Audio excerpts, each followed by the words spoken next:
So sexually transmitted disease అంటే చాలా డిసీజులు ఉంటాయి. బట్ అందులో మోస్ట్ కామన్‌గా వచ్చేది చూసుకుంటే గనక మీకు అందరికి తెలిసిందే సిఫిలిస్ కావచ్చు, షాంక్రైడ్ కావచ్చు, లేకపోతే హెర్పిస్ సింప్లెక్స్ కావచ్చు, హ్యూమన్ పాపిల్లోమా వైరస్ కావచ్చు, లేకపోతే జెనిటల్ వార్డ్స్ కావచ్చు, చివరికి ఫంగల్ ఇన్ఫెక్షన్స్ కావచ్చు, అండ్ అంతేకాకుండా కొన్ని రకాల క్యాన్సర్స్ కావచ్చు. ఇట్లాంటివన్నీ మనకి ఏంటంటే సెక్షువల్లీ ట్రాన్స్మిటెడ్ డిసీజ్ వల్ల ఇవన్నీ మనకు వచ్చే అవకాశాలు ఉంటాయి అన్నట్టు. సో ఇందులో అన్నీ మనం చెప్పుకోవడానికి ఇబ్బంది అవుతుంది ఒక వీడియోలో. నేను జస్ట్ చిన్న చిన్న ఇంపార్టెంట్ డిసీజ్ల గురించి మీకు నేను బ్రీఫ్గా చేస్తూ ఉంటాను.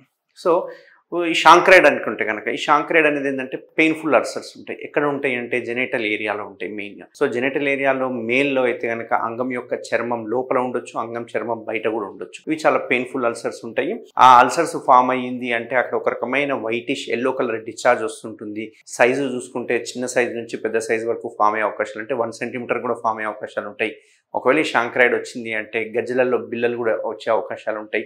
ఆ బిల్లలు కూడా మళ్ళీ ఓసారి యాబ్సెస్ ఫామ్ అయ్యే అవకాశాలు ఉంటాయి. ఇట్లాంటివన్నీ ఉంటాయి. ఇది సిస్టమిక్గా అంత పోదు, బట్ జెనిటల్ ఏరియాలో బాగా ఇబ్బంది పెడుతుంది. ఒకవేళ ఈ షాంక్రైడ్ కనుక అబ్బాయిలకు వచ్చింది అంటే ఇంటర్ కోర్స్ చేయడం వల్ల అమ్మాయిలకు కూడా వచ్చే అవకాశాలు ఉంటాయి. So any sexual transmitted disease ఎప్పుడు వస్తుంది అంటే కలయిక, ఇంటర్ కోర్స్ చేసేటప్పుడు ఒకరి నుంచి ఒకరికి పాకే అవకాశాలు ఉంటాయి. కొందరికి అవి పాకినా కానీ ఇమ్యూనిటీ బాగుండడం వల్ల ఓసారి బయటపడదు.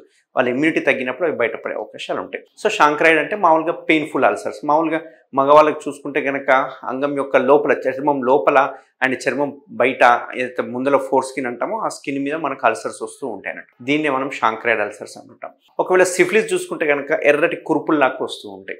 ఇవి మామూలుగా బాడీలో ఎక్కడైనా రావచ్చు. మోస్ట్ కామన్గా జెనిటల్ ఏరియాలో వస్తూ ఉంటాయి. ఇవి పెయిన్లెస్ అల్సర్స్.